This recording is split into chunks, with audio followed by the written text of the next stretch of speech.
ఈ అవగాహన ప్రోగ్రామ్ ఎలా అనిపించింది మీ ఫీడ్బ్యాక్ చెప్పండి.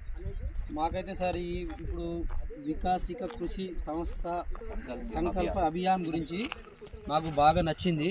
ఎందుకంటే మేము గతంలో ఎక్కడనో మండల స్థాయిలో వెళ్ళి పంట ఎలా వేయాలి, పంట పంట మార్పిడి చేయాలి, విత్తనాలు ఎలా వేయాలనేది మేము అక్కడ వెళ్ళి ఇన్ఫర్మేషన్ కనుక్కునేది.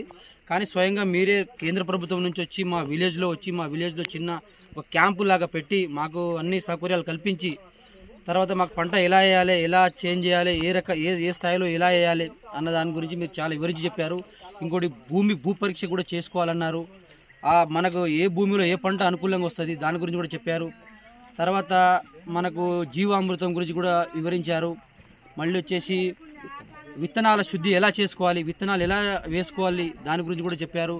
పంట ఎదిగినప్పుడు పంట పైన ఎలాంటి పిచికారీ చేయాలి, ఫర్టిలైజర్ వేయాలన్నా లేకుంటే రసాయన ఎరువులు వేయాలన్నా సేంద్రియ ఎరువులు వేయాలన్నా దీని మీద కూడా మంచి అవగాహన కల్పించారు.